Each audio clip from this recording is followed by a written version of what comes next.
Isang mapagpalang umaga po sa bawat isa. Ako po si Sister Sophia Olores mula sa Distrito Marinduque sa pamumuno po ng aking asawa, Pastor Sinando Olores, at sa pangunguna ng aming District Supervisor, Ma'am Rebecca Masaredo Quijada. Isang pribilehiyo po mula sa ating Panginoon na sa umagang ito ay magamit ako ng Panginoon sa pamamagitan ng pagpapahayag ng salita ng Diyos sa ating FB Live at ang ating devotion bawat umaga. Patuloy na samahan at pagpalain tayo ng ating Diyos sa umagang ito sa ating pagbubulay-bulay. Bago po yon ay tayo umawit sa ating Panginoon. Hallelujah, hallelujah, hallelujah. O Diyos, Ikaw ang tunay na dakila sa mundo. Ikaw ang haring nagmahal ng tulad ko. Sundin ang loob mo, iparinig ang nais mo. O Diyos, wala nang papantay sa kabutihan mo. Ang ngalan mo'y itataas sa buhay ko. Ginawa mong lahat, pag-ibig mo ay tapat at wagas. O Diyos, Ikaw ang tunay na dakila sa mundo. Ikaw ang haring nagmahal ng tulad ko.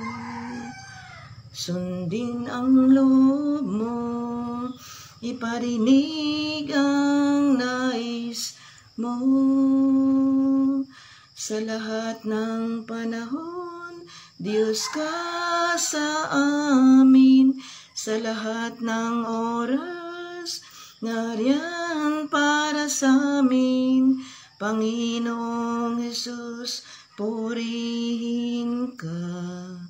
Magliwanag ka sa buhay ko, aming Ama. O Diyos, Ikaw ang tunay na dakila sa mundo. Yes, Lord. Ikaw ang haring nagmahal ng tulad ko. Sundin ang loob mo, iparinig ang nais mo. Sa lahat ng panahon, Diyos ka sa amin. Sa lahat ng oras, nariyan para sa amin. Panginoong Hesus, purihin ka. Dakilain ka sa buhay ko. Di nagbabago, Diyos ka sa amin. Tanging sandigan, nariyan para sa amin. Panginoong Hesus, purihin ka. Magliwanag ka sa buhay ko, aming Ama. Yes, Lord. Salamat sa inyo ngayong umaga, O Diyos. Salamat sa iyong katapatan. Salamat sa iyong kabutihan. Salamat po sa panibagong buhay at lakas na ibinigay mo sa amin sa umagang ito, na patuloy kaming kinakalinga, pinagpagpala. Salamat po, O Diyos, sa buong magdamag na iyong pag-iingat, prinoteksyon mo kami at patuloy na binigyan ng mabuting pagtulog, Panginoon. Salamat sa umagang ito na nandun, Panginoon, ang biyaya at kalakasang nagmumula sa inyo. Higit, Panginoon, salamat sa pagkakataong ito na mayroon kami na oras upang mag-aral na iyong salita at magkaroon ng pakikipag-ugnay sa inyo. Samahan niyo po kami sa aming pag-aaral na ito ng iyong mga salita. Patuloy na maging lakas po namin ito sa paglilingkod sa inyo. Pagpalain niyo ang bawat isa, lalo tigit, Panginoon, yung mga sumusubaybay, Panginoon, ng pag-aaral na ito tuwing umaga, O Diyos, mula sa iba't ibang dako, mula sa bansang ito, Panginoon, sa aming bansa, Panginoon, at sa ibang bansa, Panginoon. Maging yung mga patuloy na sumusubaybay, Panginoon, sa iba't ibang lugar, O Diyos, maranasan ang iyong pagkilos sa pamamagitan ng gawain ito, at ang iyong biyaya ay patuloy na ipagkaloob sa bawat isa sa amin, Panginoon, upang maranasan, Panginoon, yung pagpapalakas mula sa iyong mga salita. Salamat, O Diyos, maging iyong abang lingkod. Tulungan mo po ako maging daluyan ng iyong pagpapala sa umagang ito. Alam ko po, Panginoon, na wala akong kakayanan, subalit sa tulong ng iyong banal na Espiritu ay yung kasaganaan ng kaalaman at karunungan nagmumula sa inyo yung ipagkakaloob. Pakalinisin mo po kami sa umagang ito, anuman bagay, Panginoon, yung naging pagkukulang, pagkakamali namin sa iyong harapan. Hayaan mo ngayong paglilinis ay pagkaloob mo upang maging karapat-dapat kami na tumanggap ng iyong mga salita. Salamat sa iyong biyaya. Purihin kayo aming Diyos sa pangalan ni Jesus. Amen. Salamat po sa ating Panginoon. Tayo po ay mag-aaral ng salita ng Diyos mula sa aklat ng Timoteo, chapter 1, verse 7 to 14. Sabi po dito, sapagkat hindi espiritu ng kaduwagan ang ibinigay sa atin ng Diyos, kundi espiritu ng kapangyarihan, pag-ibig at pagpipigil sa sarili.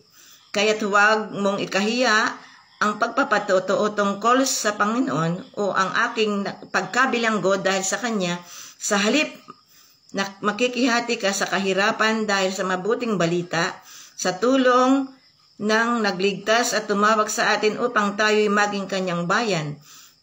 Ito'y ginawa niya sa pamamagitan ni Kristo Jesus, hindi dahil sa ating mga gawa, kundi ayon sa kanyang layunin at kagandahang loob na inilaan sa atin o bago pa magsimula ang panahon.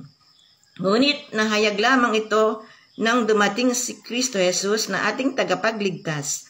Nilupig niya ang kamatayan at inihayag ang buhay na walang hanggan sa pamamagitan ng mabuting balita. Ako'y ginawang apostol at guro upang ipahayag ang mabuting balitang ito. At iyan ang dahilan kaya ako nagdurusa ng ganito.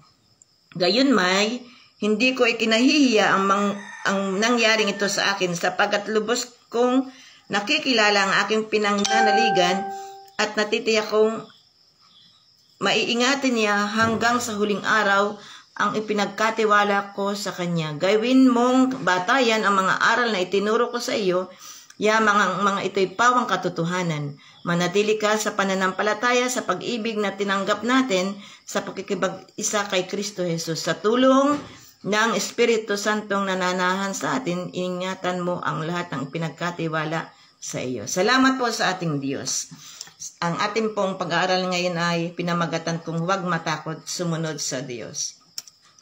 Sa mga Kristiyano ay maraming pagkakataon na mayroong tayong kinatatakutan na mga bagay na sa ating pagsunod sa ating Panginoon. Mayroon tayong kinatatakutang maiwan ang ating trabaho, maiwan ang ating mga mahal sa buhay, itakwil tayo ng ating mga mahal sa buhay. May mga bagay na pag-aalinlangan na baka hindi natin kaya o hindi natin kayang gawin ang mga bagay na ipinag-uutos ng ating Diyos. Subalit, sabi dito sa ating binasa, sapagkat hindi espiritu ng kaduwagan ang binigay sa atin ng Diyos, kundi espiritu ng kapangyarihan, pag-ibig at pagpipigil sa sarili. Isang bagay ang nais na iparating sa atin ng Panginoon sa umagang ito, na ang espiritu ng kaduwagan o yung pagkakaroon ng takot na sumunod sa Kanya ay hindi mula sa Kanya. At yun ay hindi dapat nating maranasan na magkaroon tayo ng takot na sumunod sa Kanya. Isang halimbawa po, kapag mayroong pagkatawag sa atin ng Panginoon, sumunod lamang tayo. Huwag po nating pag-alinlangan ang magagawa ng Diyos sa atin. May mga pagkakataon, may mga Kristiyanong tinatawag, mayroong mga trabaho, ayaw nilang iwan ang kanilang trabaho kasi baka sila maghirap, baka hindi nila masuportahan ang kanilang mga magulang. Salamat po sa Panginoon, isang patutuo po sa buhay po namin, sa pamilya po namin, na sumunod po kami sa Panginoon at hindi po kami pinagkulang ng Diyos. Noong pagkakataon po ng aming mga anak ay may mga trabaho pa, ay sila po ay nakakasuporta sa amin sa aming buhay, sa mga pangangailangan po namin. At nagkaroon po yung aking mga anak, o lalo't higit Panginoon, lalo't higit yung nauna ko pong nagdesisyon na anak na bunso, mayroon po siyang trabahong maaasahan at masasabing malaki ang sahod. At yun yung pong sumusuporta sa amin para sa aming ministry, sa Panginoon.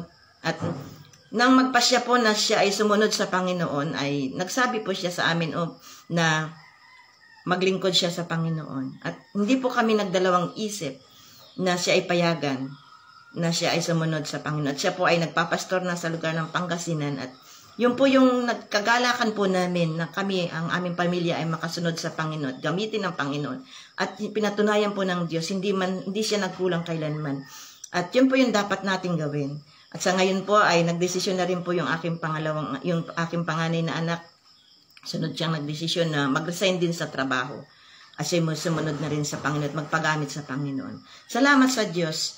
At kung kinatakot po namin sila ay hindi payagan sa kanilang mga pagdidesisyon na sumunod sa Panginoon, ito po ay hindi para sa Panginoon. Kaya salamat sa Diyos, yung pagdesisyon po ng aking mga anak ay hindi naging hadlang upang hindi tumugon ang Panginoon para sa aming mga pangangailangan at maging suporta sa gawain. Patuloy na naglilingkod po kami sa Panginoon at yun yung kinagagalak po namin sa Panginoon. Buong pamilya po namin ay ginagamit ng Panginoon. Kaya wag po tayong magkaroon ng kaduwagan.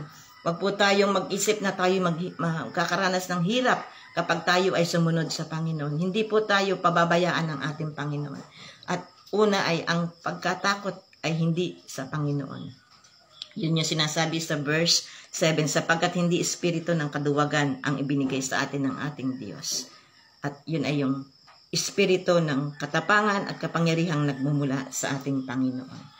At pangalawa po ay hindi po tayo dapat matakot sa pagsunod sa ating Diyos. Sapagkat sabi dito ay ibinigay sa atin ang espiritu ng kapangyarihan. Panghawakan po natin ang kapangyarihang nagmumula sa ating Panginoon. Panghawakan po natin ang banal na espiritu na siyang magbibigay ng karunungan, kaalaman sa atin. Huwag po nating ikakahiyang mangaral ng salita ng Diyos. Sabi po dito sa verse 8, kaya't huwag mong ikakahiya ang pagpapatutuos tungkol sa Panginoon o ang aking pagkabilanggo dahil sa Kanya. Sa halip, makikihati ka sa kahirapan dahil sa mabuting balita sa tulong ng Diyos. Amen. Salamat po sa ating Panginoon. Ang banal na espiritu ang siyang nagtuturo sa atin upang tayo ay gamitin niya para mangaral ng salita ng Diyos. Alam po natin lahat tayo ay walang magagawa kung tayo hiwalay sa ating Panginoon. Sa paglilingkod po namin sa Panginoon sa lugar ng aming destino ay maraming bagay ang balakid, maraming bagay ang nagiging kahinaan namin o magiging pwedeng kahinaan. Nandun po yung mga pagkakataon na sa pagdedesisyon po namin ay umalis kami sa aming comfort zone. Ibig sabihin ko po ay sa lugar po ng aming destino ay mahirap po yung sitwasyon. Walang internet, walang mabibiling mga madali ang katulad ng mga pang-ulam. Kapag ang pinakamadali mo pong mabibili doon ay itlog, sardinas, or tuyo, wala pong sariwang isda. Subalit po dito sa aming tahanan, sa aming lugar ay diyan lamang sa harapan ay may isdang sariwa. Yun yung mga bagay na parang ikakatakot natin.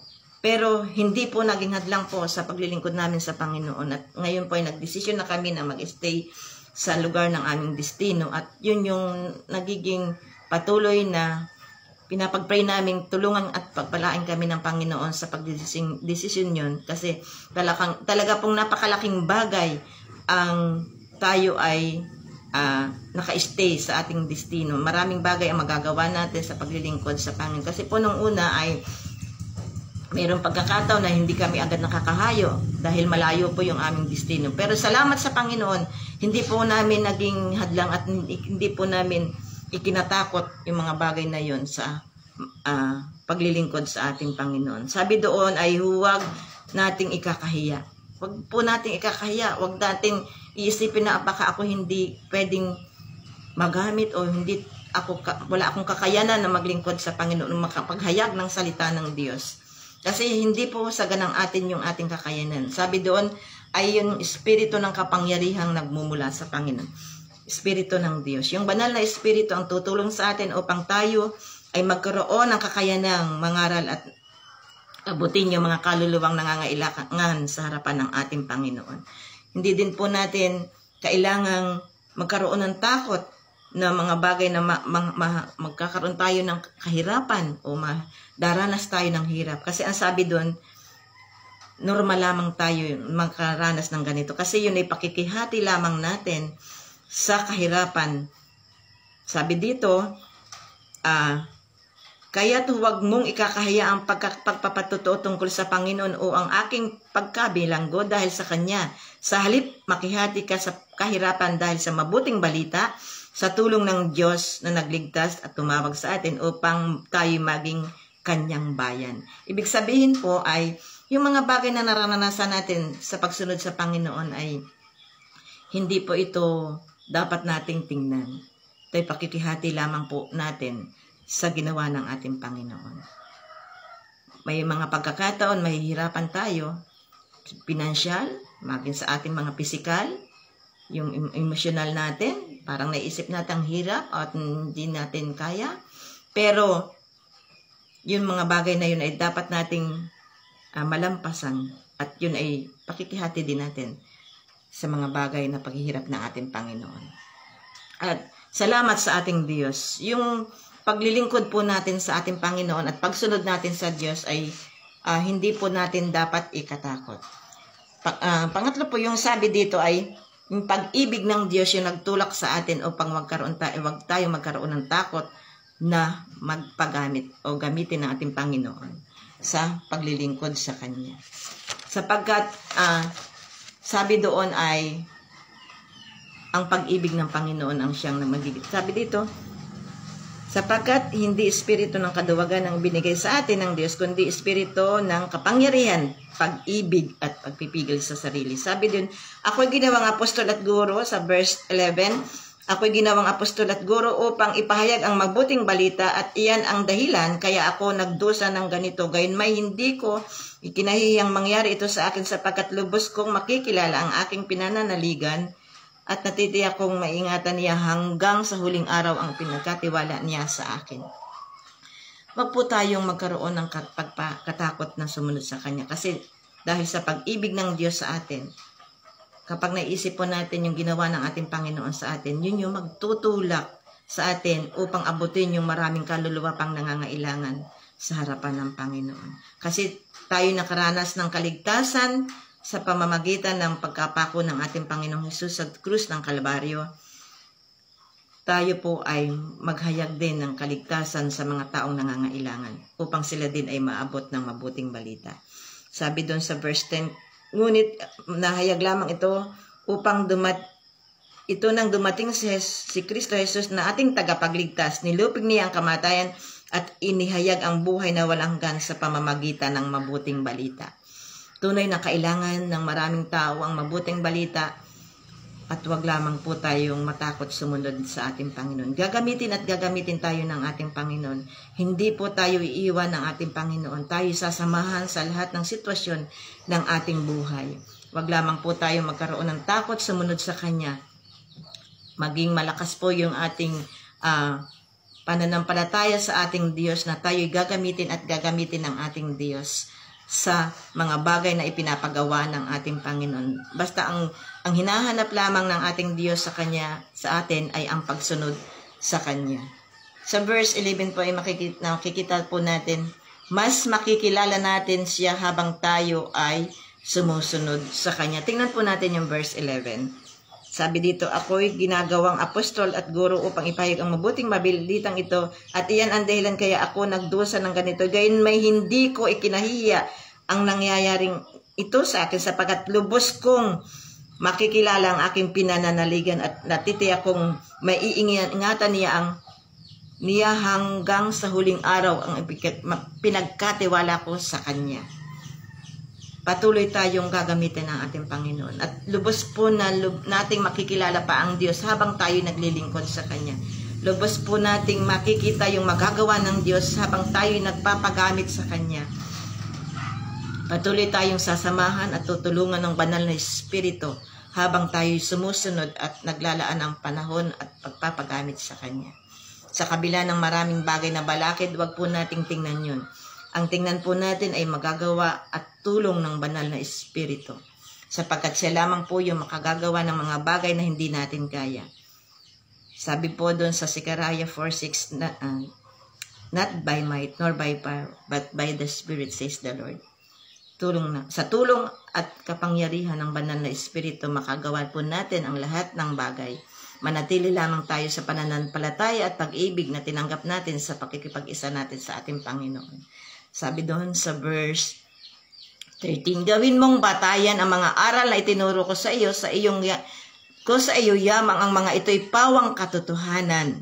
Manatili ka sa pananampalataya at pag-ibig na tinanggap natin sa pakikipag-isa kay Kristo Jesus. Manatili lamang po tayo sa Panginoon.